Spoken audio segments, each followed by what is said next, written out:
இரண்டு மாறிகளில் ஒரு மாறியின் மாற்றத்தினால் மற்றொரு மாறியில் ஏற்படும் வித்தியாசம் நெகிழ்ச்சி என குறிப்பிடப்படும். வித்தியாசம்தான் நெகிழ்ச்சி. மாற்றமடைகின்ற மாறி சாரும் மாறி எனவும் மாற்றத்தை ஏற்படுத்தும் மாறி சாரா மாறி எனவும் குறிப்பிடப்படும். நெகிழ்ச்சியானது, அதாவது வித்தியாசம், ஏற்படும் வித்தியாசம் அல்லது மாற்றமானது சமன்பாட்டினால் வெளிப்படுத்தப்படும். QD சமன் Pயில் சார்ந்துள்ளது ஒரு சமன்பாடு. QD சமன் Pnல் சார்ந்துள்ளது. QD சமன் Yல் சார்ந்துள்ளது. QD சமன் 3240p. இந்த 4 சமன்பாடுகளையும் பாருங்கள். முதலாவது சமன்பாடு குறிப்பிட்ட பண்டத்தின் கேள்வியானது அந்த பொருளின் விலையில் சார்ந்துள்ளது என குறிப்பிடுகிறது. அதாவது அந்த பொருளின் விலை மாற மாற குறிப்பிட்ட பண்டத்தின் கேள்வியானது மாறுகிறது என்பதை அந்த சமன்பாடு காட்டுகிறது. இரண்டாவது சமன்பாடு குறிப்பிட்ட பண்டத்தின் கேள்வியானது ஏனைய பொருட்களின் விலைகளில் சார்ந்துள்ளது என குறிப்பிடுகிறது. அதாவது 18 பொருட்கள், நிரப்பு பொருட்கள் போன்ற பொருட்களின் விலைகளில் ஏற்படுகின்ற மாற்றமானது குறித்த பண்டத்தின் கேள்வித் தொகையில் மாற்றத்தை ஏற்படுத்துகிறது, வித்தியாசத்தை ஏற்படுத்துகிறது. ஏனைய பண்டங்களின் விலை மாற மாற குறிப்பிட்ட பண்டத்தின் கேள்வித்தொகை மாறிக்கொண்டிருக்கிறது என்பதை குறிப்பிடுகிறது. மூன்றாவது சமன்பாடு குறிப்பிட்ட பண்டத்தின் கேள்வியானது நுகர்வோர் வருமானத்தில் சார்ந்துள்ளது என குறிப்பிடுகின்றது. அதாவது நுகர்வோர் வருமானம் மாற மாற குறித்த பண்டத்தின் கேள்வியானது மாற்றமடைகிறது, குறித்த பண்டத்தின் கேள்வியில் வித்தியாசம் ஏற்படுகிறது என்பதை குறிப்பிடுகிறது. நான்காவது சமன்பாடும் குறிப்பிட்ட பண்டத்தின் கேள்வியானது கருத்தில் கொள்ளப்படுகின்ற அந்த பொருளின் விலையில் சார்ந்துள்ளது என குறிப்பிடுகிறது. அந்த பொருளின் விலையின் பெறுமதி மாற மாற கேள்வித்தொகையில் மாற்றம் ஏற்படுகிறது என குறிப்பிடுகிறது. எல்லா சமன்பாடுகளிலும் மாற்றமடைகின்ற மாறி, கவனிக்க வேண்டும், மாற்றமடைகின்ற மாறி இடப்புறத்தில் உள்ளது. அதாவது மாற்றம் அடையும் மாறி QD ஆகும். மாற்றுகின்ற மாறி வலப்புறத்தில் உள்ளது. அதாவது மாற்றுகின்ற மாறி வலப்புறத்தில் உள்ளது. முதலாவது சமன்பாட்டில் P என்பது அந்த பொருளின் விலையாகும். இரண்டாவது சமன்பாட்டில் P என்பது ஏனைய பொருட்களின் விலையாகும். மூன்றாவது சமன்பாட்டில் Y என்பது நுகர்வோர் வருமானமாகும். நான்காவது சமன்பாட்டிலும் P என்பது குறித்த அந்த பண்டத்தின் விலையாகும். எல்லா சமன்பாடுகளிலும் இடப்புறம் உள்ள மாறி சாரும் மாறி எனவும் வலப்புறத்தில் உள்ள மாறி சாரா மாறி எனவும் குறிப்பிடப்படும். சாரா மாறி என்பது P, Pn, Y, P என்பது சாரா மாறி, QD என்பது சாரும் மாறி, அதுதான் மாற்றமடைகிற மாறி எனவும் குறிப்பிடப்படும். ஆகவே நெகிழ்ச்சி என்றால் என்ன என உங்களிடம் கேட்டால், சாரா மாறியில் ஏற்படும் மாற்றத்துக்கு ஏற்ப சாரும் மாறியில் ஏற்பட்ட வித்தியாசம் நெகிழ்ச்சி என கூறலாம். சாரா மாறியில் ஏற்படும் மாற்றத்துக்கு ஏற்ப சாரும் மாறியில் ஏற்பட்ட வித்தியாசம்தான் நெகிழ்ச்சி என்னும் வரைவிலக்கணம். இது பொதுவான வரைவிலக்கணமாகும். நெகிழ்ச்சி என்பதற்கான பொது வரவிலக்கணம் இது. கேள்வி நெகிழ்ச்சி என்றால் என்ன என கேட்டால், குறித்த பொருளின் விலையில் ஏற்படும் மாற்றம் காரணமாக அந்த பொருளின் கேள்வியில் ஏற்படும் வித்தியாசம்தான் கேள்வி நெகிழ்ச்சி என குறிப்பிடப்படும். குறித்த பொருளின் விலையில் ஏற்படும் மாற்றம் காரணமாக குறித்த அந்த பொருளின் கருத்தில் கொள்ளப்படும் அந்த பொருளின் கேள்வியில் ஏற்படும் வித்தியாசம் கேள்வி நெகிழ்ச்சி என குறிப்பிடப்படும். குறுக்கு நெகிழ்ச்சி என்றால் என்ன என கேட்டால், இதைத்தான் நாங்கள் இப்போ படிக்க போகிறோம். குறுக்கு நெகிழ்ச்சி என்றால் என்ன என கேட்டால், மற்றொரு பொருளின் விலை மாற்றம் காரணமாக குறித்த ஒரு பண்டத்தின் கேள்வியில் ஏற்படும் வித்தியாசம் குறுக்கு நிகழ்ச்சி என கூறலாம். வருமான நிகழ்ச்சி என்றால் என்ன என கேட்டால், நுகர்வோர் வருமானத்தில் ஏற்படும் மாற்றம் காரணமாக குறித்த ஒரு பண்டத்தில் கேள்வியில் ஏற்பட்ட வித்தியாசம் வருமான நிகழ்ச்சி எனப்படும். இங்கு நிகழ்ச்சி என கூறுவது எல்லாவற்றிலும் வித்தியாசம்தான், ஏற்பட்ட வித்தியாசம். நாம் இதுவரை குறித்த பொருள் தொடர்பான விலையின் கேள்வி நெகிழ்ச்சியை அளவிடும் முறைகள் பற்றி கற்றுள்ளோம். நெகிழ்ச்சியை அளவிடுற முறைதான் கற்றிருக்கிறோம். குறித்த ஒரு விலையில் கேள்வி நெகிழ்ச்சியை, அதாவது மிகவும் அற்பமான விலை மாற்றத்துக்கு குறித்த ஒரு பண்டத்தின் கேள்வித்தொகையில் ஏற்பட்ட வித்தியாசத்தை அளவிட்டு கூறும் புள்ளி விலை கேள்வி நெகிழ்ச்சியையும்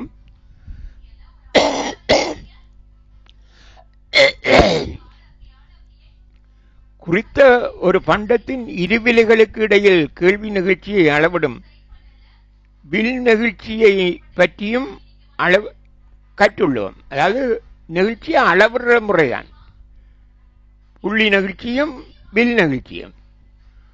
ஒரு விலையில், அதாவது அற்பமான விலை மாற்றத்துக்கு விலை மாற்றம் இல்லாமல் கேள்வி நெகிழ்ச்சி இல்லை. அப்ப மிகவும் சிறிய அற்பமான விலை மாற்றத்துக்கு, அதாவது அதே விலையில் ஒரே விலையில் நெகிழ்ச்சி அளவிட்டால் அது புள்ளி நெகிழ்ச்சி. இரு விலைகளுக்கு இடையில நெகிழ்ச்சி அளவீடு செய்தால் அதை வில் நெகிழ்ச்சி என்று கற்றுள்ளோம். புள்ளி விலை கேள்வி நிகழ்ச்சியும் வில் நெகிழ்ச்சி கேள்வி நிகழ்ச்சியையும் அளவீடு செய்யும் இரு முறைகளா. இந்த இரு நிகழ்ச்சி அளவீடுகளிலும் வலியுறுத்த வேண்டியவற்றை மீட்டலுடன் குறுக்கு கேள்வி நிகழ்ச்சி பற்றியும் வருமானசார் கேள்வி நிகழ்ச்சி பற்றியும் இன்றைய பாடத்தில் கற்க இருக்கின்றோம்.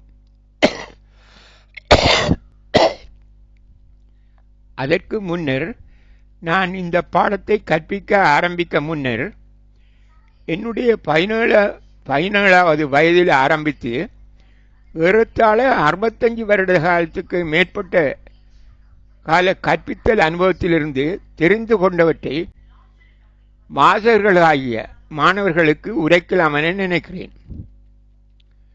இது ஒரு 5 நிமிடங்களை வீணடிப்பதாக நீங்கள் நினைத்தாலும் நான் கவலைப்பட மாட்டேன். சில ஆசிரியர்கள் மிக தெளிவாக விரைவாக கற்பித்து செல்வார்கள். மாணவர்களும் அதனை இலகுவாக புரிந்து கொள்வார்கள். அந்த ஆசிரியரை நன்கு பாராட்டுவார்கள். இன்னும் சில ஆசிரியர்கள் மாணவர்களுக்கு மனப்பதிவை ஏற்படுத்துவதற்காக மிக தெளிவாக மீண்டும் மீண்டும் பல தடவைகள் எடுத்துரைத்து வலியுறுத்தி கற்பித்து செல்வார்கள். அது மாணவர்களுக்கு தெளிவாக இருக்கும். பெரும்பாலான மாணவர்கள் அதனை நன்கு விரும்புவார்கள். மற்றும் சில மாணவர்கள் அதனை நேர விரயம் என்று சொல்லி சலித்தும் கொள்வார்கள். பாடசாலையில் ஆசிரியர்கள் ஒவ்வொரு மாணவரையும் நன்றாக புரிந்து கொண்டு அவர்களின் தனித்தன்மைகளை கருத்தில் கொண்டு மிக ஆறுதலாகவும் பயிற்சிகளை வழங்கியும் கற்பிப்பார்கள். அதனையும் பெரும்பாலான மாணவர்கள் விரும்புவார்கள். முதலாவதாக சொன்ன ஆசிரியர் பாடத்திட்டத்தை விரைவாக முடிப்பதையும் இறுதியில் பேப்பர் வகுப்பு எடுப்பதையும் நோக்கமாக கொண்டிருப்பார். இரண்டாவதாக சொன்ன ஆசிரியரும் மூன்றாவதாக சொன்ன ஆசிரியரும் குறித்த கால பகுதிக்குள் பாடத்திட்டத்தை முடிக்கவே முடியாமல் போய்விடும். இதனால் விவேகமான மாணவர்கள் தாமாகவே தமது தேவையை பூர்த்தி செய்து கொள்வதற்காக டியூஷன் வகுப்புகளை நாடுகிறார்கள். தெளிவாக ஆறுதலாகவும் மீண்டும் மீண்டும் கற்பிக்கும் ஆசிரியர்கள் மாணவர்களுக்கு மனப்பதிவை ஏற்படுத்துகிறார்கள் என்பது உண்மைதான். ஆனால் விவேகமான மாணவர்கள் அதனை தாங்கள் தாமாகவே உணர்ந்து கொள்கிறார்கள். அதனால் அவர்கள் கற்றலுக்கு முன்னும் கற்பித்து முடித்த பின்னரும் பாடநூலையும் பாடக்குறிப்புகளையும் மீண்டும் மீண்டும் வாசிக்கிறார்கள். சக மாணவர்களுடன் அவற்றை உரையாடுகிறார்கள். தாமாகவே பயிற்சிகளை தேடி எடுத்து விடையெழுதி படிக்கிறார்கள். அவர்கள் வாழ்க்கையில் வென்று விடுகிறார்கள். ஆனால் மிகவும் திறமைசாலியான சில மாணவர்களால் அவ்வாறு வாழ்க்கையில் வெல்ல முடிவதில்லை. விரைவாக தெளிவாக பாடத்திட்டத்தை முடித்து கொண்டால் எல்லாம் சரியென நினைக்கிறார்கள். அவர்கள் தோல்வியை சந்திப்பதை தடுக்க முடியாது. மீள வலியுறுத்தல் என்பது மனப்பதிவை ஏற்படுத்துவது என்பது மிக முக்கியமானது என்பதனை அவர்கள் உணருவதில்லை. பாடசாலையில் கற்பிக்கும் ஆசிரியர்களின் மதிப்பையும் உதவியையும் சில மாணவர்கள் உணர்வதும் இல்லை. அந்த சிலர் அவர்கள் அனுபவம் பெற்றவர்களின் உரைகளை நம்புவதும் இல்லை. நான் கற்பிக்க ஆரம்பித்த காலத்தில் எனது பாடத்தை பொறுத்தவரையில் மிக அற்பமான ஆசிரியர்களே இருந்தார்கள்.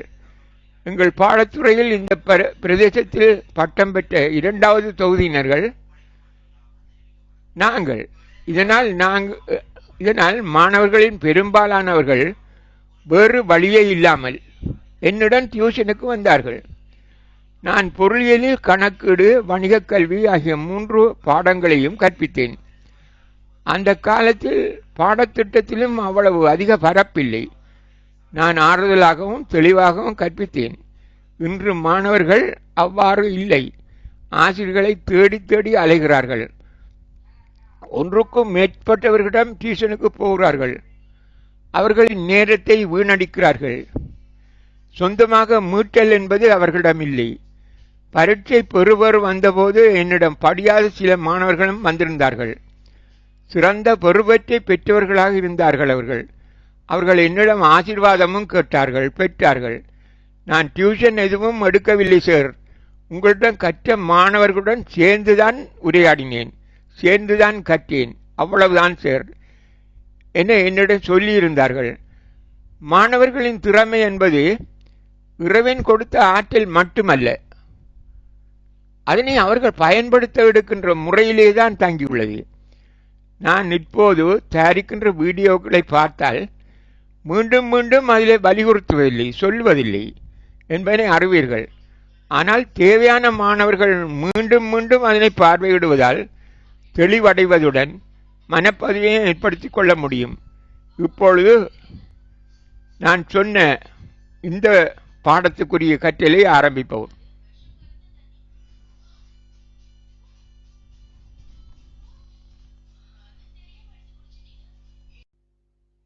இங்கே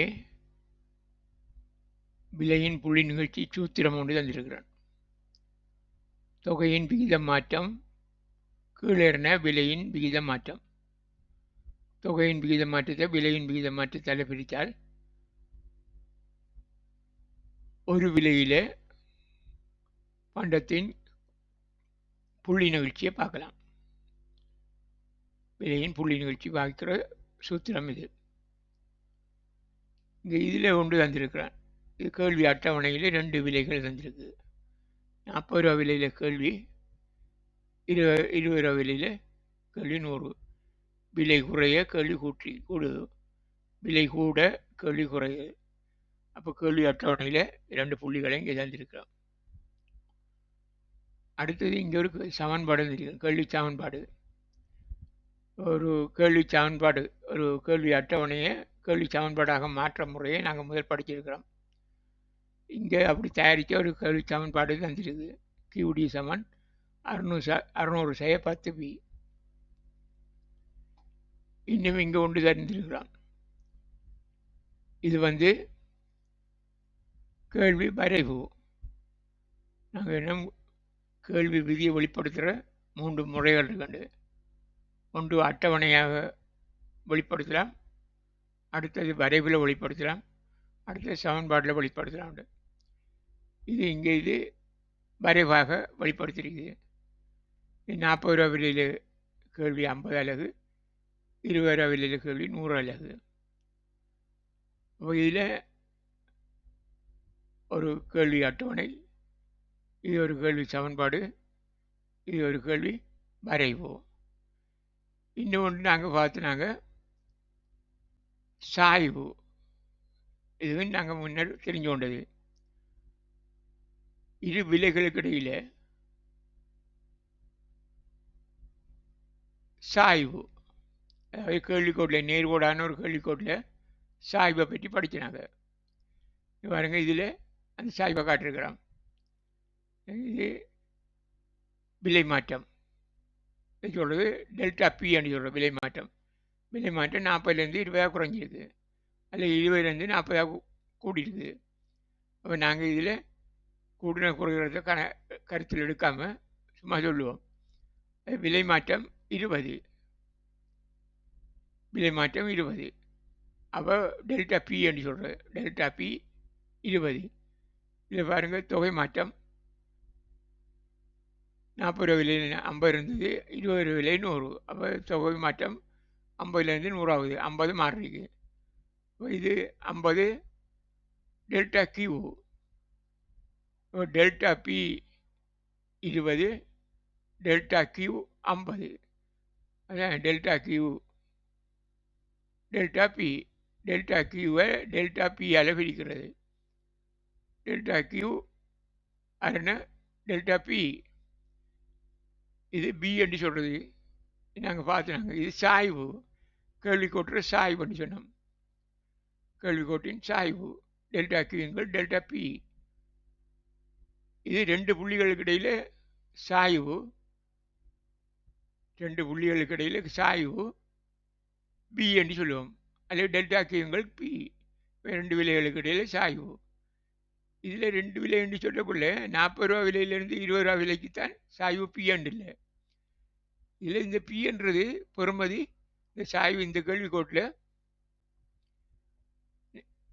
படத்தில் இந்த 2 விலையும் எடுத்தாலும் இதுக்குள்ளே எந்த விலை மாற்றத்துக்கும், எப்படியான ஒரு சின்ன விலை மாற்றத்துக்கும் சாய்வு பி தான். அதாவது இப்போ 25 ரூபா விலையில் கேள்வி எவ்வளோன்னு பார்த்தால் இதில் இந்த இடத்துலேருந்து சரி, அதில் அரைவாசி 25 இடத்துலேருந்து இந்த கோடை போட்டு எடுத்தால் 25 வரும், இந்த 75 வரும். அப்போ 75, 25 ரூபா விலையில் 75. அப்போ இதுலேயும் அந்த சாய்வு எல்லாம் உண்டு தான். சாய்வு வடிவம் டெல்டா கியூங்கள் கியூ, டெல்டா கியூங்கள் டெல்டா பி. எந்த ஒரு கேள்விக்கோட்டிலும் சாய்வு எந்த ஒரு விலை மாற்றத்துக்கும் ஒரே அளவு தான். அதுதான் இதில் காட்டிருக்கிறோம். பாருங்கள், இதில் டெல்டா கியூ 50, 50 இருந்தது 100 ஆகிருக்கு. 40 ரூபா விலையில் 50 இருந்தது 100 ஆகிருக்கு. அப்போ 50 delta P, delta Q 50. Delta P 40லேருந்து 20 வாங்கிருக்கு, 20. இப்போ 20 50 20 22.5. இதுதான் இந்த பி. பியிட பொறுமதி 2.5. இந்த கேள்விக்கோட்டுற பியிட பொறுமதி 2.5. எந்த ஒரு விலை மாற்றத்துக்கும் இந்த விகிதம் மாறாது. இந்த கேள்விக்கோட்டுக்கு வேறு கேள்விக்கோட்டுக்கு இல்லை, இந்த கேள்விக்கோட்டில் எந்த ஒரு விலை மாற்றத்திலும் 20 ரூபாயிலிருந்து 21 ரூபாயாக மாறினாலும் அந்த பீட பொறுமதி 2.5 தான். 20லேருந்து 40 மாறினாலும் 2.5 தான். 20லேருந்து 25 விலை மாறினாலும் அது பொறுமதியை கணிச்சா 2.5 தான். இது பீட பொறுமதி 2.5. இது மாறாத கணியமாக இருக்கும். நேர்கோடான கேள்விக்கோட்டில் இந்த சாய்வானது, இது சாய்வின் தலைகீழ் வடிவம் என்று நாங்கள் சொன்னாங்க. கேள்விக்கோட்டின் தலைகீழ் வடிவம் பி, சாய்வின் தலைகீழ் வடிவம். சாய்வின் தலைகீழ் வடிவம் தான் இந்த பி என்றது. இது ஒரு முக்கியமான காரணி என்றதை நாங்கள் விளங்கி இருக்கிறோம். பாருங்க, இப்போ கேள்விக்கோட்டில் பாருங்க, இது கேள்வி சமன்பாட்டு கேள்வி கேள்வி அட்டவணையை நாங்கள் சமன்பாடாக மாற்றி காட்டிருக்கிறேன். நான் கேள்வி வரைவு சமன்பாடாக மாற்றி காட்டிருக்கிறேன். இதில் எல்லாத்துலேயும் இந்த சமன்பாட்டில் இருக்கிற இதை பாருங்கள், 10 பி என்று இருக்குது. இது பி வந்து விலை மாற மாற கியூடி மாறும், கியூடி மாற மாற விலை மாறும். இது சாரா மாறி என்று சொல்கிறாங்க. இங்கே இருக்கிறத இடப்புறம் இருக்கிறத, வலப்புறம் இருக்கிறத சாரம் மாறி என்று சொல்கிறாங்க. அப்போ விலை 1 ரூபாயிலிருந்து 2 ரூபாய் ஆகலாம், 3 ரூபாய் ஆகலாம், 4 ரூபாய் ஆகலாம். விலை மாற மாற இது குறையும். விலை கூட கேள்வி குறையும், விலை குறைய கேள்வி குறையும். இதில் 1 போட்டால் 590 வரும் வருமதி, 2 போட்டால் 580 வரும், 3 போட்டால் 570 வரும், 4 போட்டால் விலைக்கு 4 போட்டால் 4 தர 10 தர 40, அப்போ 560 வரும். அப்போ இதுக்கு நாங்கள் எந்த பெறுமதியும் போடலாம் பிக்கு. அதுபோல் இதுலேயும் கியூடிக்கு பெறுமதியை போட்டால் பியை கண்டுபிடிக்கலாம். அப்போ இந்த சமன்பாட்டில் கேள்வி சமன்பாட்டில் பி தெரிஞ்சால் கியூடியை காணலாம், கியூடி தெரிஞ்சால் பியை காணலாம். 2 தெரிய கணியத்தில் ஒரு கணியம் தெரிஞ்சு மாட்டால் இதை கண்டுபிடிக்கலாம். இது கேள்வி சமன்பாட்டான்னு சொல்கிறேன். இதில் இந்த 10 பி என்று காட்டியிருக்கிறது என்னென்னு கேட்டால் அதுதான் இந்த பி. இந்த பி இது சாய்வு. இந்த சமன்பாட்டில், அதாவது கேள்வி சமன்பாட்டில் இந்த பிக்கு பக்கத்தில் இருக்கிற 10 தர பி என்றது. இதில் 5 போட்டோம்னால் 10 தர 5. ஆனால் இதுக்கு பெறுமதியை நாங்கள் சரியாண்டு சொன்னால் பி என்று வைப்போம். பி தர 5 என்று சொல்லுவோம். பியில் பெறுமதி இந்த கேள்வி சமன்பாட்டில் 2.5. அப்போ இது 10 இல்லை, 10 தசம் 10 தர 10 இல்லை. இந்த கேள்வி சமன்பாட்டுக்கு பி வந்து 2.5 பி படத்தில் 2.5 தான் வரும். அப்படி என்றால் இந்த பெறுமதி மாறும். இந்த பெறுமதியை கண்டுபிடிக்கணும் நாங்கள். இந்த பெறுமதி இது இல்லை, இது வேறு பெறுமதியாக இருக்கும். இது ஏ என்று சொல்கிறது. இதை நான் இந்த சமன்பாடு கேள்வி சமன்பாட்டை நான் உங்களுக்கு சொல்லியிருக்கிறேன். அப்போ இங்கே இந்த இதில் நான் உங்களுக்கு சொல்ல வந்தது இதுதான். ஒன்று, இது ஒரு விலையில் நிகழ்ச்சி பார்க்குற வாய்ப்பாடு சூத்திரம். இது கேள்வி அட்டவணை. இதை கொண்டு கேள்வி வரைவை தயாரிக்கலாம், இதை கொண்டு கேள்வி சமன்பாடு தயாரிக்கலாம். மற்ற இதில் இந்த சாய்வு, கேள்விக்கூட்டின் சாய்வு எப்படி கணக்கு பார்க்குறது, டெல்டா கியூங்கள் டெல்டா பி, இதுதான் கேள்விக்கூட்டின் சாய்வு. அது இந்த கேள்விக்கூட்டுக்கு 2.5, வேறு கேள்விக்கூட்டுகளுக்கு வேறு பெறுமதி வருவது. இப்போ இதில் தந்திருக்கிற சமன்பாட்டில் கேள்விக்கூட்டின் சமன்பாடு இந்த பி வந்து பெறுமதி 10. அப்போ இதை போடுறோம். இதுக்கு சமன்பாடு என்றால் 2.5 வரும். இதில் பெறுமதி வேறு இருக்கும். 2.5 என்றால் இது வேறையாக இருக்கும். அதை நாங்கள் கண்டுகொள்ளலாம். சரி, இந்த கேள்விக்கூட்டில் அதோட பெறுமதியை நாங்கள் விரும்பினா காணலாம். இல்லை, இந்த பெறுமதியை பார்க்கலாம். அப்படி இதில் 2.5 போட்டால் இதில் பாருங்க, பி வந்து 20 போடும். இதில் 2.5 20 தர 20, இதில் 100, இதில் பெறுமதி இந்த 100 தெரியுது. இந்த 100 இதில் போடுறோம். போட்டால் இதில் பெறுமதி காணலாம் நாங்கள். அப்போ தெரியாத கணிதம் இது மட்டும்தான். ஏ கண்டுபிடிக்கலாம்.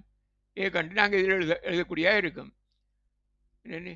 இதில் நீங்கள் பயிற்சிகளை செய்கிற நேரத்தில் உங்களுக்கு வழங்கும். மிச்சம் இலகுவாக இந்த கணக்களை செய்கிறதுக்கு, இந்த இதுக்குரிய சின்ன வினாக்களை, பல்வேறு வினாக்களை செய்கிறதுக்கெல்லாம் இந்த சூத்திரங்களும் இந்த அறிவும் உங்களுக்கு தெரிய வேணும். நன்கு தெரிஞ்சால்தான் அதை இலகுவாக செய்யலாம். மிக விரைவாக செய்யணும் பல்வேறு வினாக்களை. அதுக்கு எப்படி பல்வேறு வினாக்களை விரைவாக செய்யலாம்ன்றதை நான் இப்போ காட்ட போகிறேன். அதுக்கு முதல்ல இங்கே இந்த விலை நிகழ்ச்சி சூத்திரத்தை நான் உங்களுக்கு செய்து காட்டினேன். எப்படின்னு கேட்டால், உங்களுக்கு தெரிஞ்சிருக்க வேண்டியது ஒன்றில் இந்த சூத்திரம், தொகையின் சதவீத மாற்றத்தை விலையின் சதவீத மாற்றத்தால் பிரித்தால் வருவது விலையின் புள்ளி நிகழ்ச்சி ஒன்று. அடுத்தது இதை இதை மாற்றினதை நான் முன்னுக்கு சொல்லியிருப்பேன். நீங்கள் பாருங்க, இப்படியும் சொல்லலாம். இந்த இந்த நிகழ்ச்சி சூத்திரத்தை இப்படியும் சொல்லலாம், இப்படியும் சொல்லலாம் சொன்னோம், இப்படியும் சொல்லலாம் சொன்னோம், இப்படியும் சொல்லலாம் சொன்னோம். இதை சொல்லலை. இதை நான் இப்போ உங்களுக்கு சொல்லுவேன். இதில் இந்த சூத்திரம் இருந்தால் காணும். உங்களுக்கு ரெண்டு தெரிய வேணும். ரெண்டு சூத்திரம். ஒன்று இது தொகையின் விகித மாற்றத்தை விலையின் விகித மாற்றத்தால் விரிக்கிறது, அல்லது தொகையின் சதவீத மாற்றத்தை விலையின் சதவீத மாற்றத்தால் விரிக்கிறது. அடுத்தது டெல்டா கியூங்கள் டெல்டா பி தர பியுங்கள் கியூ. அடுத்த வாய்ப்பாடு சூத்திரம் இது. இது உங்களுக்கு சொல்லி தரல. இப்போ இது எப்படி வந்ததுனால் இந்த பி வந்தது உங்களுக்கு தெரியும். இதை காட்டிக்க பாருங்க. பி என்றது இதுதான் டெல்டா கியூங்கள் டெல்டா பி கேள்விக்கோட்டின் சாய்வு. அப்போ இது வந்து தனிக்கு டெல்டா கியூங்கள் டெல்டா பி என்றது சாய்வு, கேள்விக்கோட்டி சாய்வு. இதுக்கு பதிலாக பியை போடலாம். பி தர பியுங்கள் கியூ. அப்போ இதுவும் இந்த புள்ளி நோக்கி சூத்திரம் தான். ஒன்றில் இதை பயன்படுத்தலாம், அல்லது இதை பயன்படுத்தலாம், அல்லது இதை பயன்படுத்தலாம். இது மூன்றும் உங்களுக்கு தெரிஞ்சிருந்தால் உங்களை ஞாபகத்தில் வைக்கிற லேசி. இது மூன்றையும் தொகையின் சதவீத மாற்றத்தை விலையின் சதவீத மாற்றத்தால் பிரிக்கிறது. ஒரு சூத்திரம் டெல்டா கியூங்கள் டெல்டா பி தர பியுங்கள் கியூ. இது ரெண்டாவது சூத்திரம். மூன்றாவது சூத்திரம் பி தர பியுங்கள் கியூ. இது மூன்றும் தெரிஞ்சால் காணும். அப்போ இவ்வளவு விரைவாக இந்த கணக்கில் இதுக்குரிய இதில் வர பயிற்சிகளை நீங்கள் செய்யலாம்ன்றதை நான் இந்த உதாரணத்தில் காட்ட இருக்கிறேன். பாருங்கள், இங்கே விலையின் புள்ளி நிகழ்ச்சி சூத்திரங்கள் 3 தந்திருக்கிறேன். ஒன்று தொகையின் சதவீத மாற்றம், கீழே விலையின் சதவீத மாற்றம் ஒன்று. ரெண்டாவது சூத்திரம் டெல்டா கியூங்கள் டெல்டா பி தர பியுங்கள் கியூ. மூன்றாவது சூத்திரம் பி தர பியுங்கள் கியூ. 3 சூத்திரங்கள் தந்திருக்கிறான். மேலதிகமாக இங்கே மற்றொரு நிகழ்ச்சி சூத்திரமும் தந்திருக்கிறான். வில் நிகழ்ச்சி சூத்திரம். உங்களுக்கு தெரியும், புள்ளி நிகழ்ச்சி என்றால் ஒரு விலையில் நிகழ்ச்சி பார்க்குற மிக அற்பமான விலை மாற்றம் அப்படின்னு சொன்ன மாதிரி மிகவும் அற்பமான சிறிய ஒரு விலை மாற்றத்துக்கு நிகழ்ச்சி பார்க்குறது, ஒரே விலையில் நிகழ்ச்சி பார்க்குறது தான் புள்ளி நிகழ்ச்சி சூத்திரம். இரு விலைகளுக்கு இடையில் நிகழ்ச்சி பார்க்குறது வில் நிகழ்ச்சி. அப்போ வில் நிகழ்ச்சிக்குரிய சூத்திரம் அவ்வளோ வித்தியாசம் இல்லை. புள்ளி நிகழ்ச்சி சூத்திரத்து தான் இங்கே மாற்றி எழுதியிருக்கிறோம். பாருங்கள், டெல்டா கியூங்கள் டெல்டா பி, பியில் 2 பியையும் போட்டிருக்குது. இதில் புள்ளி நிகழ்ச்சிக்கு முந்தைய விலையும் 40 ரூபா விலையில் நிகழ்ச்சி பார்க்கணுண்டா 40 ரூபா விலையும் 50 ரூபா கேள்வியும் 50 கேள்வியும் 40 ரூபா விலையில் 50 கேள்வி அதுதான் எடுக்கிறது. இதில் அப்படி இல்லை, ரெண்டையும் எடுக்கணும். 40 ரூபா விலையிலேயும் 20 ரூபா விலையும் விலை ரெண்டையும் எடுக்கிறேன். P1 P2. P1 40, P2 20. இரு விலைகளையும் எழுதணும். அப்போ நிகழ்ச்சி பார்க்குறதுக்கு 2 விலை வேணும் கட்டாயம், மாற்றம் இல்லாமல் செய்யலாது. அந்த காரணத்தில் அதுதான் இதில் காட்டுறது. 2 விலைகளையும் கூட்டுறோம். P1 P2 முதல் இருந்த விலை பிறகு இருந்த விலை. இது முதல் இருந்த கேள்வி பிறகு இருந்த கேள்வி, 2 கேள்வியும் இதில் கூட்டுறோம். அப்போ இதில் இந்த சமன்பாட்டுக்கும் இந்த சமன்பாட்டுக்கும் உள்ள வித்தியாசம் தான். இது ஒரு விலையில் நிகழ்ச்சி பார்க்குறது, இது இரு விலைகளுக்கு இடையில் சராசரி நிகழ்ச்சி பார்க்குறது. இரு விலைகளுக்கு இடையில் சராசரி நிகழ்ச்சி பார்க்குறது. இப்போ 40க்கும் 20க்கும் இடையில் நிகழ்ச்சி, அதாவது கிட்டத்தட்ட 30 ரூபா விலையில் நிகழ்ச்சி பார்க்குறது தான் இதில் கேட்டிருக்குது. அப்படி ஒன்று கேட்காம இதில் கேட்டுக்கு வில் நிகழ்ச்சி உண்டு. கேள்விக்கோட்டில் அந்த கேள்விக்கோட்டில் ஒரு 2 விலைகளுக்கு இடையில் நிகழ்ச்சியை பார்க்குறதுக்குரிய வாய்ப்பாடு தான் இது, சூத்திரம் தான் இது. இவ்வளவும் தந்திருக்கிறேன் நான் உங்களுக்கு பார்வைக்காக. இதில் கேள்வி இதுதான். இதில் ஒரு அட்டவணையில் 2 விலைகள் தந்திருக்கு. விலை கேள்வித்தொகை 40 ரூபா விலையில் கேள்வி 50, 20 ரூபா விலையில் கேள்வி 100. 10 ரூபா விலையில் நிகழ்ச்சி என்ன ஒரு கேள்வி, 20 ரூபா விலையில் கேள்வி நிகழ்ச்சி என்ன. மூன்றாவது விலை 40க்கும் 20க்கும் இடையில் நிகழ்ச்சி என்ன, 3 கேள்வி. 40 ரூபா விலையில் நிகழ்ச்சி என்றால் அது புள்ளி நிகழ்ச்சி தான், ஒரு விலையில் நிகழ்ச்சி. 20 ரூபா விலையில் நிகழ்ச்சி என்னென்று கேட்டால் அது புள்ளி நிகழ்ச்சி, ஒரு விலையில் நிகழ்ச்சி. 40க்கும் 20க்கும் இடையில் நிகழ்ச்சி என்னென்றால் அது வில் நிகழ்ச்சி. இரு விலைகளுக்கு இடையில் சராசரி விலை நிகழ்ச்சி பார்க்குறது வில் நிகழ்ச்சி. அப்போ இந்த முதலாங்கல்விக்கும் ரெண்டாங்கல்விக்கும் பயன்படுத்த வேண்டிய சூத்திரம் இது ரெண்டும் தான். இந்த தந்திருக்கிற 3 சூத்திரங்களையும் இதைத்தான் பயன்படுத்தணும். புள்ளி நிகழ்ச்சி சூத்திரம் தான் பயன்படுத்துகிற முதலாங்கல்விக்கும் ரெண்டாங்கல்விக்கும். மூன்றாங்கல்விக்கு பயன்படுத்துகிற சூத்திரம் இது வில் நிகழ்ச்சி சூத்திரம். அப்போ இதில் செய்து காட்டுகிறோம் பாருங்கள். முதல் சூத்திரத்தை எழுதணும். 40 ரூபா விலையில் நிகழ்ச்சி என்று கேட்ட உடனே முதல் சூத்திரம் தான் எழுதணும். சூத்திரம் இது டேட்டா கியூங்கள் கியூ தர பியுங்கள் கியூ நிறைய போட்டிருக்குது. இப்போ டெல்டா கியூ எவ்வளோன்னு கேட்டால் இதில் இந்த சகசையை பார்க்குறல அந்த அதாவது இங்கே பாருங்க, விலை கூட விலை குறைய கேள்வி கூடும், விலை கூட கேள்வி குறையும். இப்போ இதில் அந்த கூடுற குறைகிறது பார்க்காம நாங்கள் 40 ரூபா விலையில் கேள்வி கேட்டால் நிகழ்ச்சி கேட்டால் 40 ரூபாயை தான் எடுக்கிற விலை 40. பாருங்க, இது 40 போடுறோம். அதாவது இந்த சூத்திரத்தில் பிக்கு பதிலாக 40 போடுறோம். சரியா, கியூக்கு பதிலாக 50 போடுறோம். 40 ரூபா விலையில் நிகழ்ச்சி கட்டுப்படியால் 40ம் 50 தான் எடுக்கிறோம். இதில் விலை 40, கேள்வி 50. கேள்வி தொகை வித்தியாசம் டெல்டா தான் எழுதுறது. டெல்டா கியூங்கு டெல்டா பி. அப்போ டெல்டா கியூ எவ்வளோன்னு கேட்டால் இது ரெண்டையும் ஒன்றிலிருந்தோட கழிக்கிற. இதில் 50 முதல் இருந்தது, இப்போ 100. அப்போ 50 கூட்டியிருக்கு. 50 எழுதுகிற மேல் இருக்குது டெல்டா கியூக்கு. டெல்டா பி 40 இருந்து 20 ஆகிருக்கு. 20 குறைஞ்சிருக்கு. அப்போ 20 கீழே எழுதுகிற. அப்போ இதில் சய போடல. ஆனால் போடாட்டியும் நிகழ்ச்சி சயதான். நிகழ்ச்சி அது எப்போவும் நிகழ்ச்சியை இது மைனஸில் வரும்பட. ஆனால் மைனஸை இல்லை கருத்தில் போடுறதில்ல, மைனஸை போடுறதில்ல. அப்போ 50 20 தர 40 50. இதை சுருக்கினால் விட 2. எப்படி இந்த 50 பட்டுறோம், 40 20 பட்டினா 2 விடை. அப்போ நிகழ்ச்சி 2. அப்போ நிகழ்ச்சி ஒன்றுக்கு கூடுனது. இது நிகழ்ச்சியுடைய கேள்வி அடி சொல்லுவோம். நிகழ்ச்சியுடைய கேள்வி ஒன்றுக்கு கூடினால் நிகழ்ச்சியுடைய கேள்வி அடி சொல்லுவோம். இனி அடுத்தது பாருங்க, அடுத்தது 20 ரூபா விலையில் கேள்வி. அப்போ 20 ரூபா விலைக்கு பார்க்குறால் இதையும் தான் எடுக்கிறது. விலைக்கு 20 எடுக்கணும், கேள்விக்கு 100 எடுக்கணும். அப்போ இது புள்ளி நிகழ்ச்சி, ஒரு விலையில் நிகழ்ச்சி. அப்போ 20 ரூபா விலைக்கு நிகழ்ச்சி என்றால் இதில் போடணும், பிக்கு பதிலாக 20 போடணும், கேள்விக்கு பதிலாக கியூக்கு பதிலாக 100 போடணும். அப்போ 20 100.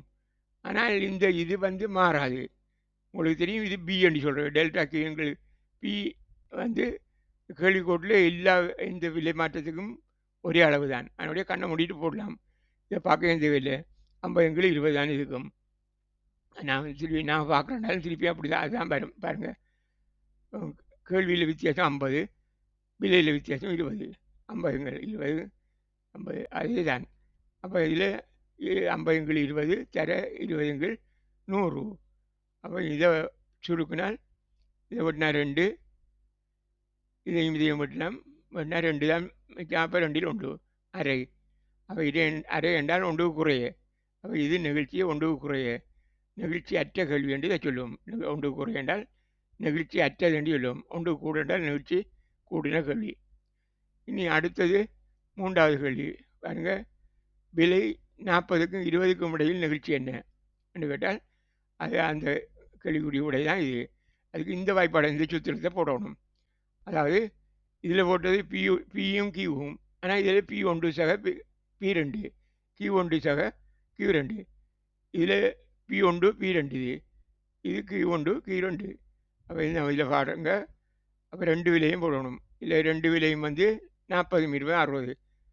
இதில் பாருங்க 40 சக 20, அது ரெண்டையும் போட்டுடும். இதில் கேள்வி தொகையில் 50 100 150, 50 100 150 இந்த மாதிரி 50 100 150. ஆனால் இதில் மாற்றம் இல்லை. அதாவது என்னத்தில் சாய்வில் மாற்றம் இல்லை. சாய்வு இதுக்கும் 2க்கும் இடையில் வித்தியாசம் தான் போடுறது. இதில் 50, இதில் 20.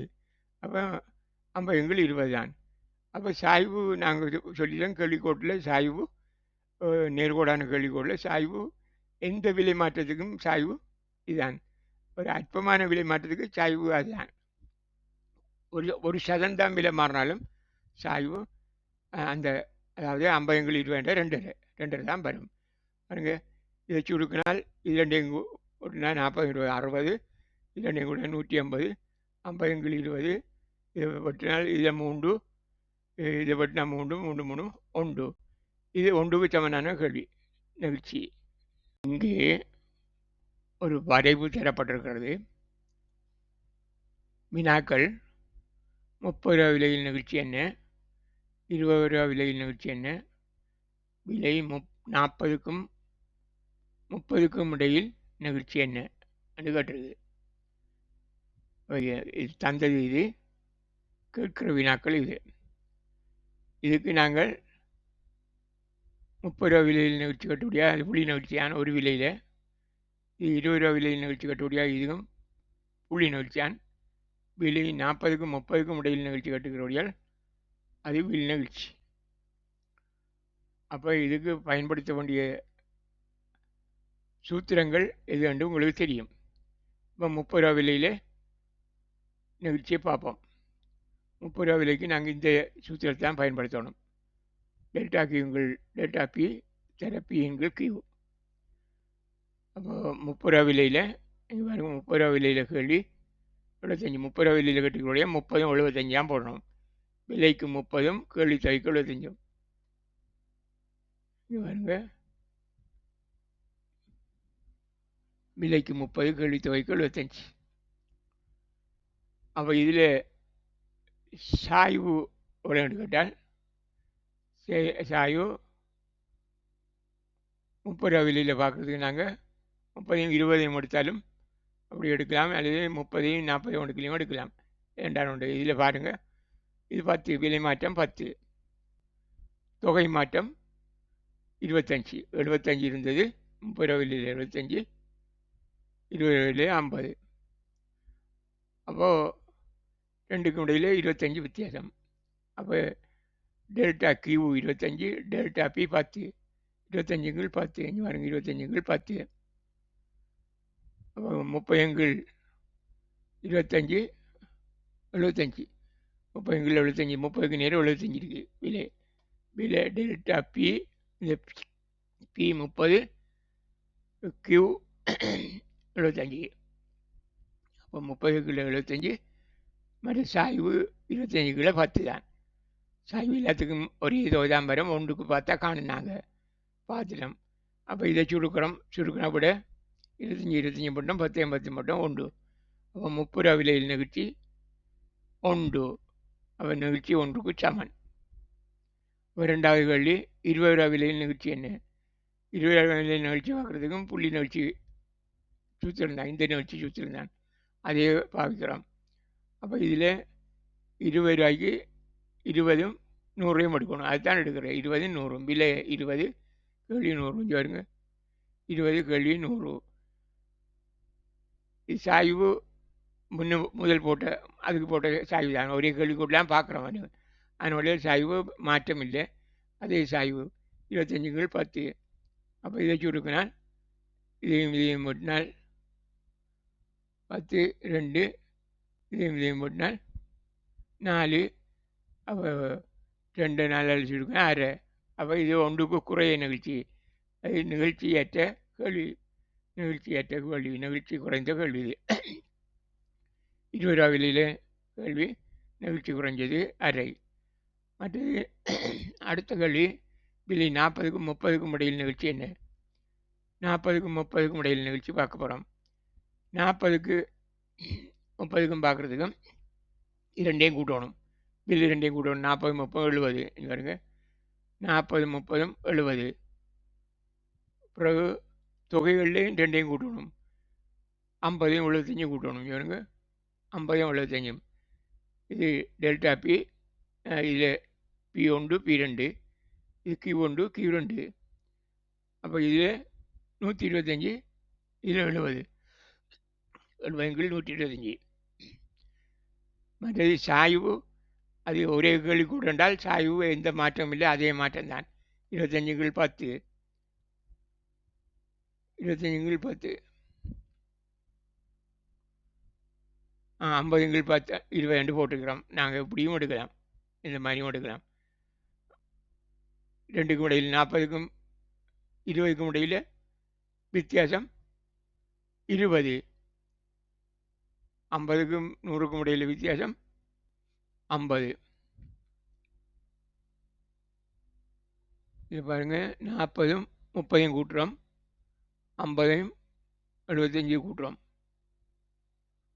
50ம் 75. 40 30 50 75. இப்போ 50 75 கூட்டினால் 175. 40 30 கூட்டினா 70. இதில் விலை வித்தியாசம் இதை போட்டாலும் சரி தான், ரெண்டு விலை மாற்றத்தை எடுத்தால் இந்த இந்த சாய் எடுத்தாலும் சரி தான். இந்த சாய் கொண்டால் 40 20 எடுத்தால் இதில் 20க்கும் இதில் சாய்வு இவ்வளோ போட்டுக்கோம், வரல 20 போட்டுக்கோம். இதில் 20, இதில் 50, 50க்குள்ளே 20 போட்டுக்கிறோம். பாருங்கள், இதில் சாய்வு இதில் போட வேண்டியது இதுதான். இதில் 25 கிலோ 10 போட்டுக்கலாம், ரெண்டு போட்டு தான். 50 கிலோ 20 போட்டாலும் சரி தான், 25 கிலோ 10 போட்டாலும் சரி தான். இது சாய்வு, இதுதான் சாய்வு. சரியா? சாய்வு இந்த சாய்வு எடுத்தாலும் சரி தான். இது 20, இது 50. இந்த சாய்வு எடுத்தாலும் சரி தான். 40 30, இது 10, இது 25 எடுத்தாலும் சரி தான். எல்லாம் எங்கே எந்த விலை மாற்றத்துக்கும் சாய்வு ஒரே அளவாக தான் இருக்கும். அதனுடைய சாய்வில் வித்தியாசம் இல்லை. சுருக்குனால் வித்தியாசம் பெருக்குனா 735 3500, இதை பெருக்கினால் 2500. அப்போ இதையும் சுருக்கினால் 7 5 1 5 2. இது நிகழ்ச்சி ஒன்றுக்கு கூடின நிகழ்ச்சியுடைய கேள்வி. ஒரு பண்டத்தின் கேள்வி சமன்பாடு தரப்பட்டிருக்கு. QD சமன் 600 செய்ய 10p. வினாக்கள்: 50 ரூபா விலையில் கேள்வி நிகழ்ச்சி என்ன? 20 ரூபா விலையில் கேள்வி நிகழ்ச்சி என்ன? விலை 40க்கும் 20க்கும் இடையில் கேள்வி நிகழ்ச்சி என்ன? இப்போ இதில் இந்த சமன்பாடு தந்து கேள்வி நிகழ்ச்சி கேட்குற காரணத்தினால நாங்கள் எல்லா சமன்பாடையும் பயன்படுத்தலாம். ஆனால் அதெல்லாம் கஷ்டம். அதை விட லேசான இலகுவான சமன்பாடு B தர P/Q. இந்த சமன்பாடை பயன்படுத்தலாம். 50 ரூபா விலையில் கேள்வி நிகழ்ச்சி புள்ளி நிகழ்ச்சியானது 50 ரூபா விலையில் ஒரு விலையில் பார்க்குறது.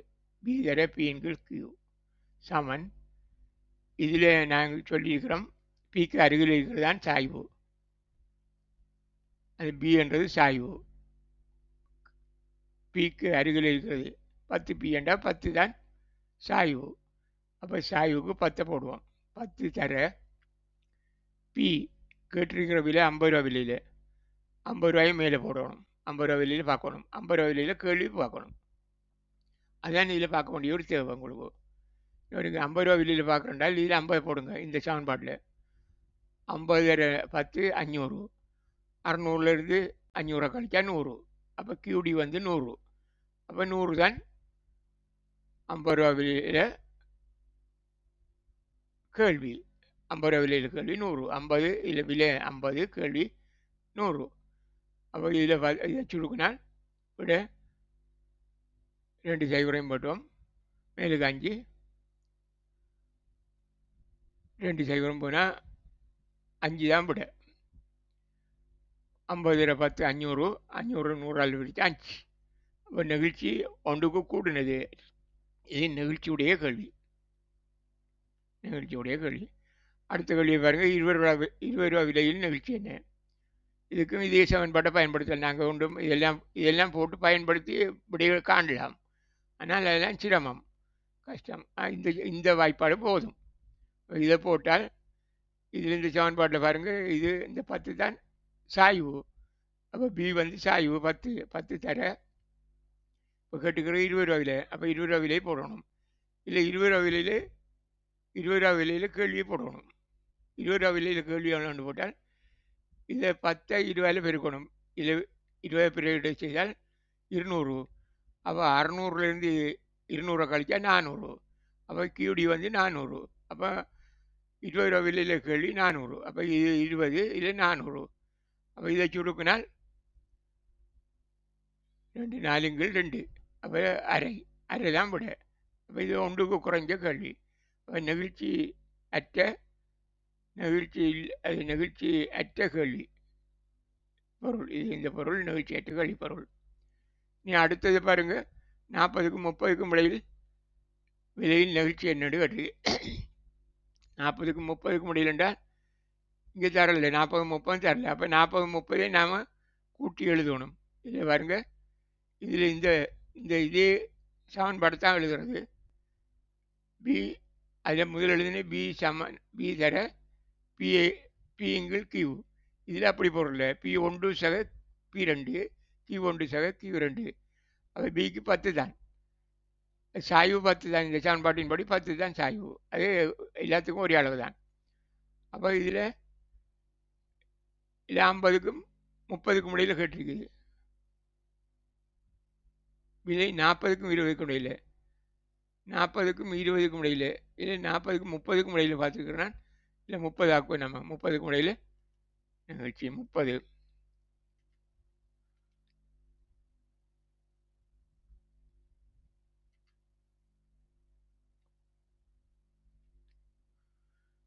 முறையில் 30 ஆக்கணும் என்றால் 40 30 70. இவருக்கு 70. இதில் ரெண்டே பார்க்கணும். 40 விலையில் கேள்வி எவ்வளோன்னு பார்க்கணும். 40 விலையில் கேள்வி பார்த்தால் இதில் 40 போட்டால் 40 போட்டால் 40 10 400. 400 200. அப்போ 200 சக பிறகு 30 கடையில் பார்க்க சொன்னால் 30. 10 தர 30 300. 300 கழிச்சா 300. அப்போ 300 200 300 ரெண்டும். அப்போ 30 விலையில் கேள்வி 300, 40 விலையில் கேள்வி 200. ரெண்டையும் கூட்டுறோம். இது 2 கேள்வி ரெண்டையும் கூட்டுறோம், விலை ரெண்டையும் கூட்டுறோம். இது 70, இது 500.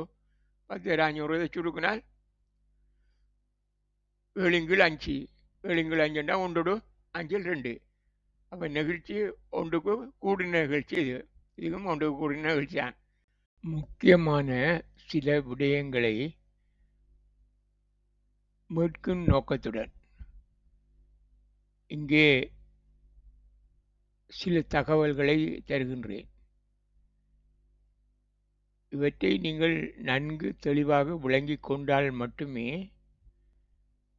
பரீட்சை வினாக்களில் நீங்கள் வினாக்களுக்கு விடைகளை மிக விரைவாக செய்யக்கூடியதாக இருக்கும்.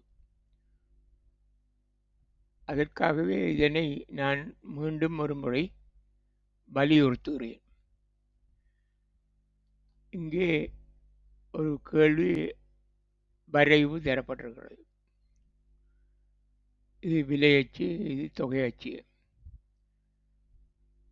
இது கேள்விக்கோடு நேர்கோடான ஒரு கேள்விக்கோடு. நேர்கோடான கேள்விக்கோடில் இங்கே பல புள்ளிகளை வச்சிருக்கிறார். இந்த ஒவ்வொரு புள்ளியிலையும் நாங்கள் நெகிழ்ச்சியை கணிக்கலாம் என சொல்லியிருக்கிறோம். இந்த ஒவ்வொரு புள்ளியிலையும்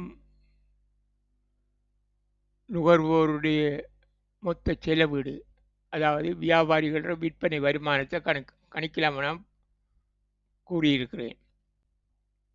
இந்த ஒவ்வொரு புள்ளியிலையும் நுகர்வோருடைய மொத்த செலவீடு அல்லது விற்பனையாளருடைய விற்பனை வருமானம் எவ்வளவு என்பதையும் நாங்கள் கணிக்கலாம் என பார்த்துருக்கிறோம். இதில் இந்த கேள்விக்கோட்டில் இது சாய்வை பற்றி கதைச்சிருக்கிறோம். சாய்வு, அதாவது சாய்வு என்றால் டெல்டா கியூங்கள் டெல்டா பி என்று சொன்னாங்க. அதை பி என்று சொல்கிறோன்னு நாங்கள் பல தடவைகளில் குறிப்பிட்டிருக்கிறேன்.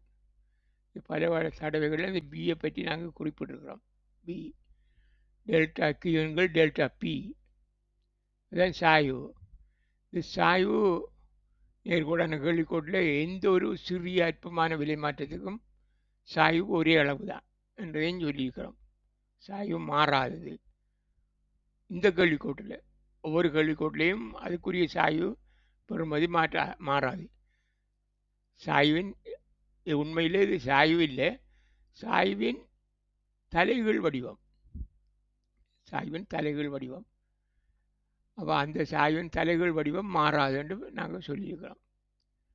இப்போ அதுகளைத்தான் நான் இதில் இருக்கிறோம் மீட்கிறேன். மற்றது கேள்வி சமன்பாடை நாங்கள் எப்படி தயாரிக்கிறதையும் நாங்கள் முன்னே படிச்சிருக்கிறோம். அதுக்கு பின்னர் நான் கேள்வி சமன்பாடை தயாரிக்கிறதை பற்றி இப்போ கற்பித்திருக்கிறேன் என சொல்லியிருக்கிறேன் தவிர அதை மீண்டும் ஒரு முறை வலியுறுத்தவில்லை. நான் முடியாது அதில் திரும்பவும் ஒரு முறை வலியுறுத்த நினைக்கிறேன். அதுக்காக இங்கே இந்த கேள்வி வரைவை தந்திருக்கிறேன். பாருங்கள், இந்த கேள்வி வரைவை வச்சுக்கொண்டு இதில் சாய்வைத்தான் முதல்ல காட்ட போகிறோம். சாய்வு என்ன? சாய்வு நீங்கள் இப்படியும் எடுக்கலாம். இது 2 விலை மாற்றங்களுக்கு இடையில் சாய்வு எடுக்கலாம். இதண்டான ஒரு விலை மாற்றத்துக்குள்ள இதில் பாருங்கள், இதில் டெல்டா பி வந்து 70 விலையில் சாய்வு ஒன்று சொன்னால் படத்தில் பார்க்குறேன்டா, இது 2 விலையும் எடுத்தால் டெல்டா பி 10, டெல்டா கியூ வந்து 400, அதாவது கியூ தொகை கல்வித்தொகை 400, டெல்டா பி 10, டெல்டா கியூ 400. எப்படி 400 சொல்கிறது? பாருங்க, இதில் 400 இருந்த கேள்வி 10 ரூபா விலை மாற்றத்துக்கு 800 ஆகுது. அப்போ 400 அதிகரிக்கிறது. விலை 10 ரூபா குறைய கேள்வி 400 அதிகரிக்கிறது. அப்போ இதில் இங்கே பாருங்க, டெல்டா கியூங்கள் டெல்டா பி, அதுதான் பி. இப்போ டெல்டா கியூ 400 தெரியும் உங்களுக்கு. 400 இதில் 10, அப்போ 40. இதில் விட வந்து 40, பியில் வரும்போது 40. இதை நீங்கள் எப்படி வச்சுக்கொள்ளலாம்? 40 வைக்கலாம், இந்த பின்னத்தில் வச்சுக்கொள்ளலாம். 40 கரைச்சல் லேசான வேலை. இந்த கேள்விக்கோட்டில் சாய்வு 40, இது சாய்வில் வரும்போது 40. இதை நீங்கள் படத்தெல்லாம் பார்க்கணும் இல்லை, எந்த விலை மாற்றத்துக்கும் பார்க்கலாம். இந்த பாருங்க, இதில் இருந்த விலை சைவராக இருந்த விலை இல்லை 80 இருந்த விலை சைவராக மாறுது என்று சொன்னால், அப்போ இந்த விலை மாற்றத்துக்கு சாய்வை பார்க்குறேன்னா இதுக்கும் இது டெல்டா பி 80, டெல்டா கியூ வந்து 3200. 3200 80 விரிச்சாலும் பார விட 40 தான். நீங்கள் எந்த விலை மாற்றத்துக்கு எடுத்தாலும் செய்தான், 70 60 50 எடுத்தாலும் செய்தான். இதில் 20 விலை மாற்றத்துக்கு தொகை மாற்றம் 800. அப்போ 800 20 விரிச்சாலும் பார விடை 40 தான். 1 ரூபா விலை மாற்றத்தை எடுத்தாலும் 40 தான் விட வரும். அது எந்த மாற்றமும் இல்லை. மிக அற்பமான விலை மாற்றத்துக்கு 40 தான். அப்போ சாய்வு வந்து மாறாது, சாய்வு 40. இதை ஒரு முடிவை நாங்கள் தெளிவுபடுத்திட்டேன் நான். இனி அடுத்தது இந்த கேள்வி சமன்பாடை தயாரித்து காட்டுகிறேன். கேள்வி சமன்பாட்டில் கேள்வி நேர்கோடான கேள்விக்கோட்டுக்கு ஒரு சூத்திரம் இருக்குது. நேர்கோடான கேள்விக்கோட்டுக்கு இது கணித சூத்திரம். இது நடக்கிறது கியூடி சமன் ஏசே பிபி என்றது. இப்போ இதில் இந்த பி என்றது தான் நாங்கள் இந்த கணிச்சது. அப்போ இந்த சமன்பாட்டில் 40 நாங்கள் பிரதியீடு செய்கிறோம். இந்த பாருங்க, இதே சமன்பாடை போடுறோம். ஏசே பிபி கியூடி சமன் ஏசே பிபியில் பிக்கு பதிலாக 40 பிரதியீடு செய்கிறோம். அவ்வளோதான், வேறு ஒன்றும் செய்யலை. முதலாவது வேலை. ரெண்டாவது வேலை என்ன செய்கிறோன்னா, ஏதாவது ஒரு விலை எடுக்கிறேன். இது 10 விலை எடுத்துருக்கிறேன் நான். இங்கே பாருங்க, 10 போட்டால் கேள்வித்தொகை 2000, 2800. அப்போ கியூடிக்கு 2800 போட்டால் இதில் 10 போடணும். அவ்வளோதான் செய்கிறேன். இப்போ இதை எழுதி ஏசாய 40 பி என்றதை எழுதி போட்டு அந்த பிக்கு பதிலாக 10 போட்டுட்டோம், இதுக்கு 40 போட்டுட்டோம். அப்போ பிக்கு 40 பிக்கு 10 போட்டோம்னால் இதில் 10க்குரிய கேள்வியை போடுறோம் 2800. அப்போ இதை போட்டுட்டோம். போட்டால் இப்போ ஏ கண்டுபிடிக்கலாம். ஏ எப்படி? இதை இந்த பக்கத்துக்கு எடுக்கிறேன். ஏசாய 400 பி சமன் 40 10 400. ஏசாய 400 சமன் 2800. இதை இங்கே எடுக்கிறேன். ஏயிர பெறுமதி காண்றதுக்கு ஏயிர பெறுமதி 2800 இந்த 400 கூட்டுறோம் 3200. ஏயிர பெறுமதி 3200. அப்போ இந்த சமன்பாட்டில் பிக்கு போட்ட முதல் 40, இப்போ ஏக்கு போடுறோம் 3200. இதில் பிரதியீடு செய்கிறோம். ஏக்கு 3200 பாருங்க. 3200 ஏக்கு போயிடலாம். 3200 கண்டு நாங்கள் இப்போ ஏ கண்டதான் இது 3200. நாளைக்கு 3200 போடுறோம். அந்த பிக்கு பயில 40 போட்டோம். இதுதான் இந்த கேள்விச்சமன்பாடு. இப்போ கேள்விச்சமன்பாடு தயாரிச்சிடலாம்.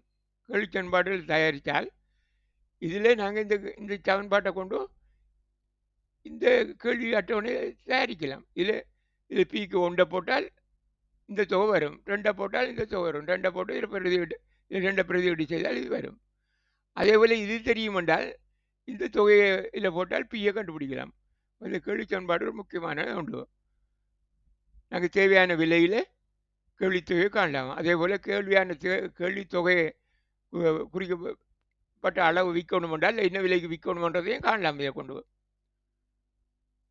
ஒரு வியாபாரி ஒரு 2000 அலகுகளை விற்கணும் என்று நினைச்சால் என்ன விலைக்கு விற்கணுன்றதை இதை கொண்டு காணலாம். இதில் 2000 போட்டால் இது வரும். என்ன வரும் என்றால் இது வரும் 2000க்கு 30 ரூபா வரும். 30 ரூபாய்க்கு விற்கணும்னு வரும். அதே போல் இதில் பிஏ போட்டால் பிஏ அவர் 60 போட்டார் என்றால் இதில் எவ்வளோ வரும்? கியூடி 60 ரூபாய்க்கு விலைக்கு விற்றார் என்றால் இவ்வளவுக்கு விற்கலாம் என்றதை இதில் கண்டுபிடிக்கலாம். கியூடி 60 ரூபாய்க்கு விற்றார், 60 ரூபா விற்றார் என்றால் அவர் 800 அலகு மட்டும்தான் விற்கலாம் என்றதை இதில் இந்த சமன்பாடை கொண்டு காணலாம். அப்போ இது இந்த சமன்பாடை நான் காட்டிட்டேன் எப்படின்றது. இனி அடுத்தது மூன்றாவது என்ன பார்க்க போகிறோம்னு கேட்டால் இவருங்க விலைகளை இதில் இருக்கிற விலைகளை பார்த்து அப்படி எழுதுகிறேன் நான். இவருங்க 0 இல்லை 80 70 60 அப்படி எழுதிட்டு அந்த ஒவ்வொரு விலைக்கு மீறிய கேள்வியையும் பார்த்து எழுதிக்கிறேன். இவருங்க கேள்வி 400, 80 விலையில் 400, 70 விலையில் 800 அப்படின்ட்டு அதை அப்படியே பார்த்து இதை பார்த்து இங்கே எழுதியிருக்கிறோம். இல்லைன்னு அந்தந்த விலையில் அந்த கேள்வி இந்த கேள்வி அட்டவணையில் இந்த கேள்வி வரைவில் என்ன இருக்குதோ அதை கேள்வி அட்டவணையாக மாற்றியிருக்காங்க. அந்த பாருங்க கேள்வி அட்டவணையாக மாற்றி. இனி அடுத்தது என்ன பார்த்துருக்கிறோம் என்றால் வருமானத்துக்கு பார்த்துருக்கோம். அதாவது 80 ரூபாய்க்கு விற்றா அவ்வளோ காசு கிடைக்குமா இருக்குது. அப்போ 80 0 பெருக்கிறது 0 தான் வரும். 80 இந்த பெறுமதியை 0 பெருக்கினாலும் 0 தான். அப்புறம் 70 ரூபா விலையில் 400 அலகு விற்கலாம். அப்போ இவ்வளோ காசு வரும்டா 7 4 28,000 வரும். 60 ரூபா விலையில் எவ்வளோ பொருளை விற்கலாம்? 800 அலகுகளை விற்கலாம். 6 48,000க்கு விற்கலாம். 50 ரூபா விலையில் 1200 அலகுகளை விற்கலாம். அப்போ 60,000 கிடைக்கும். 40 ரூபா விலையில் 1600 அலகு விற்கலாம். இதை பெருக்குன்னா 16 40 64,000. 30 ரூபா விலையில் 2000 விற்கலாம். 30 20 60,000. 20 ரூபா விலையில் 2400 விற்கலாம். 24 2 48,000. 10 ரூபா விலையில் 2800 விற்கலாம். 10 28,000 ரூபா. 0 விலையில் 3200 பொருளை விற்கலாம். இவ்வளோ பொருளும் விற்கலாம். 0 விலை தானே, அது காசு இல்லை. அப்போ வெறும் விற்கிற வரைக்கும் ஒரு காசு கிடைக்காது 0. அப்போ இது விற்பனை வருமானம். இப்போ விற்பனை வருமானத்தை கண்டிருக்கிறோம். அல்லது நுகர்வோர் மொத்த செலவிடுறது தான். அல்லது 70 ரூபாய்க்கு விற்றால் எவ்வளோ காசு வியாபாரிக்கு கிடைக்கும். அல்லது நுகர்வோர் எவ்வளோ காசை செலவழிப்பாங்க? 28,000 செலவழிப்பாங்க. 20 ரூபாய்க்கு விற்றா எவ்வளோ காசு செலவழிப்பாங்க? நுகர்வோர் 48,000 செலவழிப்பாங்க. வியாபாரிக்கு 48,000 ரூபா விற்பனை வருமானம் கிடைக்கும். அப்போ இதை விற்பனை வருமானத்தை இதில் நாங்கள் கண்டிருக்கிறோம். இனி அடுத்தது நெகிழ்ச்சியை கணிக்கிறது. நெகிழ்ச்சியை கணிக்கிறதுக்கு 3 சூத்திரம் நான் காட்டினேன். ஒன்று தொகை விகித மாற்றத்தை விலை விகித மாற்றத்தால் பிரிக்கிறேன், அல்லது தொகையின் சதவீத மாற்றத்தை விலையின் சதவீதமாகத்தால் பிரிக்கிறேன், அல்லது டெல்டா கியூங்கள் கியூ தர டெல்டா பிஎங்கள் டெல்டா பிஎங்கள் கியூ என்று பார்த்தோம். அது ஒரு சமன்பாடு. மூன்றாவது சமன்பாடு இது புள்ளி நெகிழ்ச்சி சமன்பாடு. இது எல்லாம் புள்ளி நெகிழ்ச்சி சமன்பாடு தான். இது மூன்றாவது சமன்பாடு. நெகிழ்ச்சி சமன் என்றது நெகிழ்ச்சியை போட்டுக்கிறேன். பி தர பி என்கள் கியூ. பி என்றது இந்த நான் இதில் பார்த்தது டெல்டா கியூங்கள் பி டெல்டா பி. அப்போ அந்த நிகழ்ச்சி வாய்ப்பாடு நம்முடைய இதுதான். இதை பார்க்கலாம். டெல்டா கியூங்கள் டெல்டா பி தர பியுங்கள் கியூ தான் எங்களோட புள்ளி நிகழ்ச்சி சாதாரணமான சூத்திரம். ஆனால் அந்த சூத்திரத்தை இந்த சமன்பாட்டை கொண்டு லேசாக செய்கிறதுக்காக இந்த மாதிரி இந்த சூத்திரத்தை மாற்றிருக்கிறோம். அப்படி டெல்டா கியூங்கள் டெல்டாக்கு பி பதிலாக பியை போடுறோம் தர பியுங்கள் கியூ. இது பி வந்து விலை, கியூ வந்து அந்த விலையில் கேள்வித்தொகை. இப்போ உதாரணமாக 80 ரூபா விலையில் 80 ரூபா விலையில் கேள்வி பார்க்கணும் வேண்டால், நிகழ்ச்சி பார்க்கணும் வேண்டால் இந்த சமன்பாட்டை பயன்படுத்தலாம். 80 ரூபாயை போட்டால் 80 ரூபாயில் விலை கேள்வி எவ்வளவு சைவர். அப்போ இது 80 சைவர் விலை போடுற. இது 40. இது பி மாறாது. எந்த விலையை மாற்றத்துக்கும் பி மாறல. அப்போ 40 தான். நான் கணிச்சு வச்சுக்கிறேன் பிஏ 40 அல்லது 400 10 போடலாம். அதை பார்க்க 40 போட்டுட்டால் கரைச்சல் 40 80 சைவர். இது இது விலை, அந்த விலைக்குரிய கேள்வி, அந்த விலையில் உள்ள பொருள் விற்கலாம் முடியுது.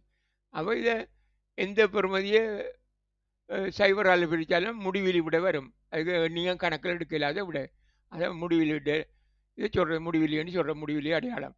இது சரி. 70 ரூபா விலையில் பார்க்கணுன்னா 70 ரூபா விலையில் 400 அலகு. அப்போ இதில் 70, இது 400 அலகு. அப்போ 40 இது பி மாறாது. அப்போ பி 40 தான். அப்போ 70 400 தர இதை சுருக்கினால் 7 விட வரும். சரி. இந்த 40 இந்த சைவரம் மட்டும் இந்த சைவரம் மட்டும் 4 மட்டும் அந்த 7 மிச்சம் 7 வரும். சரி.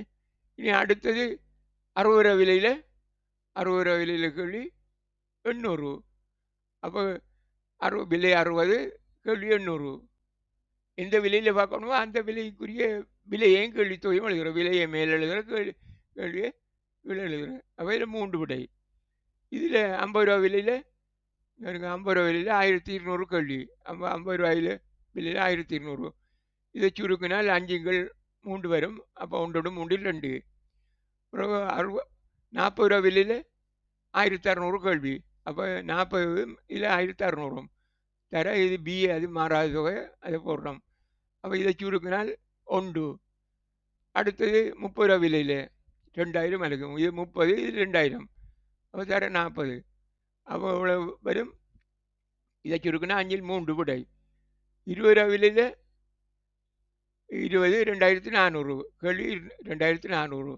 அப்போ இதில் விட 3 1 வரும். இதை சுருக்கினால் இதில் 10 ரூபா விலையில் கேள்வி 10 ரூபா விலையில் 2800. 10 ரூபா விலையில் 2800. இங்கே பாருங்க 2800. 40 தடவை இதை சுருக்கினா வெளியில் 1 விட. பிறகு அடுத்தது சைபர் விலையில் 3200. சைபர் விலையில் இதுகளுக்கு 3200 வேறு 40. அப்போ இதில் சைபரால் பெருக்கு நான் 40 சைபர் தான் வரும்பிட. அப்போ அதை எந்த விலை பெறுமதியான பிரித்தாலும் சைபர் தான் வரும் வச்சு விட. அப்போ நிகழ்ச்சியை பாருங்கள். இதில் நிகழ்ச்சி கண்டுட்டோம். ஒவ்வொரு விலையிலையும் நிகழ்ச்சி பார்க்குறோம்.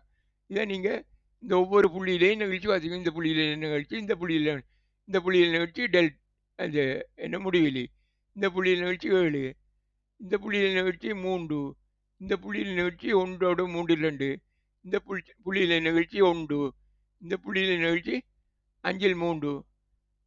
சரியா? இந்த புள்ளியில் நிகழ்ச்சி 3 1, இந்த புள்ளியில் நிகழ்ச்சி 7 1, இந்த புள்ளியில் நிகழ்ச்சி 0. அப்போ இங்கே இதிலிருந்து நிகழ்ச்சி இது முடிவிலி இங்கே வர குறைஞ்சு வந்து இதில் உச்சமாகுது. அல்லது இங்கேருந்து நிகழ்ச்சி இந்த புள்ளியில் சைவராக இருந்த நிகழ்ச்சி கூடி போய் இப்படியே இதில் முடிவிலே ஆகுது. அப்போ ஒரு நேர்கோடான கேள்விக்கோட்டில் நிகழ்ச்சியானது ஒவ்வொரு விலையிலும் வித்தியாசம். ஒவ்வொரு விலைக்கும் ஒவ்வொரு விலையிலும் புள்ளி கேள்வி நிகழ்ச்சி வித்தியாசமானது. குறைஞ்ச விலையில் குறைய நிகழ்ச்சி இருக்கும், கூடின விலையில் நிகழ்ச்சி கூடினதாக இருக்கும். இது முடிவிலி நிகழ்ச்சி, இது பூச்சிய நிகழ்ச்சி. ஆனால் இதில் ஒன்று இருக்கும், இந்த கேள்விக்கோட்டில் சரியாக அரவாசா பிரித்தால், கேள்விக்கோட்டில் அரவாசா பிரிக்கிற கோடு இந்த கோடு தான். அதாவது இது 80 என்றால் இது 0 என்றால் 40 விலை. 40 விலையில் இதில் விடையே நாம் சும்மா சொல்லலாம்.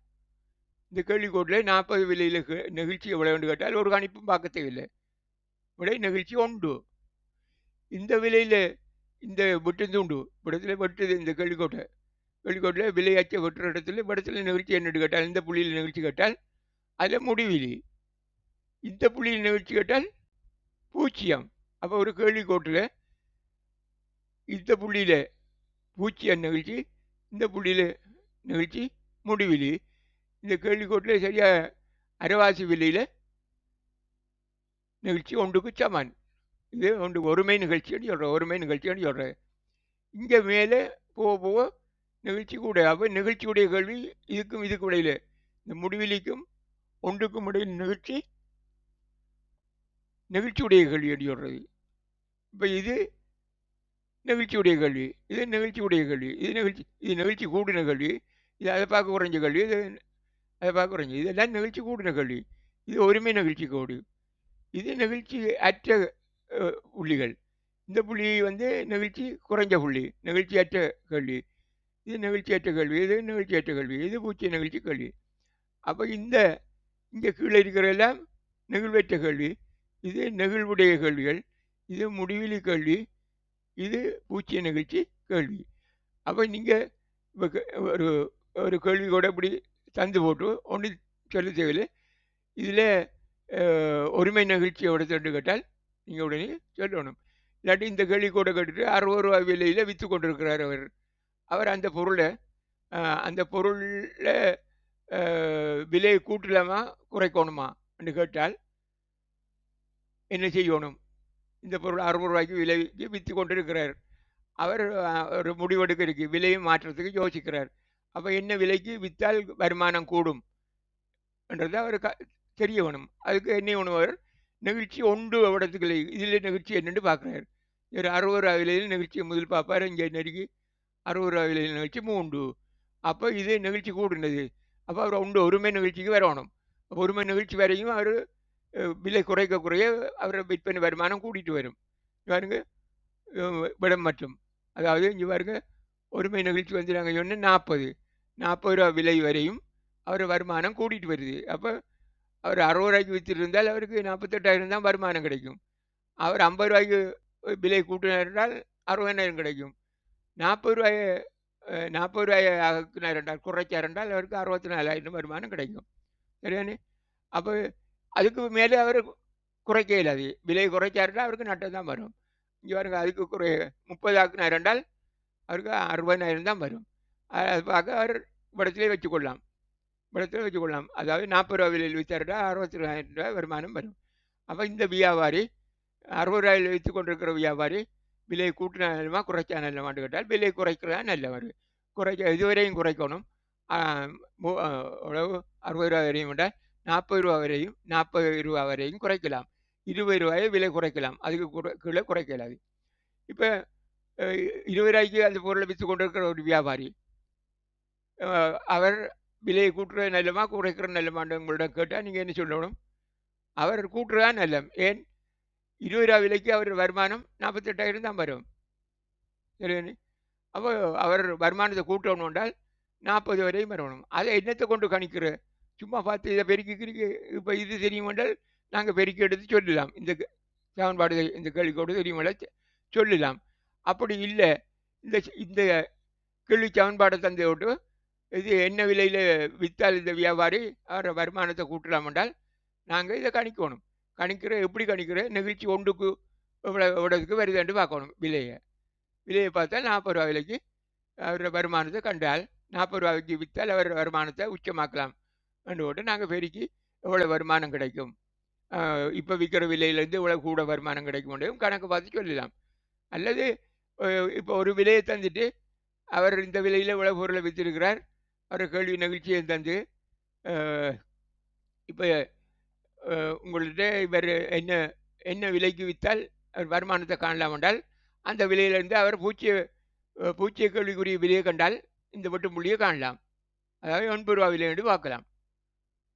அப்போ 80 ரூபா விலை என்றால் அவர் உடனே தெரியும் உங்களுக்கு 80 ரூபாண்டா அதில் அரைவாசி விலை 40 ரூபாய்க்கு விற்றார் என்றால் 40 ரூபா வரையும் அது விலையை குறைக்கலாம். இரண்டா அரைவாசி விலையில் நிகழ்ச்சி ஒன்றுக்கு சமன் என்று தெரியும். அப்போ ஒரு கணிப்பு கணிக்க தேவையில்லை. அப்போ 80 ரூபா விலை, அது 80 ரூபா விலையில் கேள்வி பூச்சிய முடியும் சொன்னால் அவர் 40 ரூபாய்க்கு விற்றார் என்றால் அவர் வருமானம் 40 ரூபாய் வரையும் அவர் விலையை குறைச்சி கொண்டே செல்லலாம். குறைஞ்சி 40 ரூபாய்க்கு குறைச்சி அதுக்கு பிறகு குறைச்சால் அவரோட வருமானம் குறையும். அவர் எடுத்த வருமானத்தையும் பார்க்க குறைஞ்சி போகும். அதனுடைய 40 ரூபா வரையும் குறைக்கலாம் என்று நீங்கள் சொல்ல வேணும். அப்போ இந்த அறிவு உங்களுக்கு இந்த கணக்களை பல்வேறு வினாக்களை செய்கிறதுக்கும் வேறு கணிப்புகளை லேசாக செய்கிறதுக்கும் இதுகள் உங்களுக்கு தெரியணுன்றதுக்காக தான் நான் மீண்டும் மீண்டும் இந்த சமன்பாடுகளை இதை சொல்லி தந்திருக்கிறேன். இதில் இன்னும் இதில் தெளிவான விடயங்கள் உங்களுக்கு அடுத்த வீடியோவில் நான் தர இருக்கிறேன்.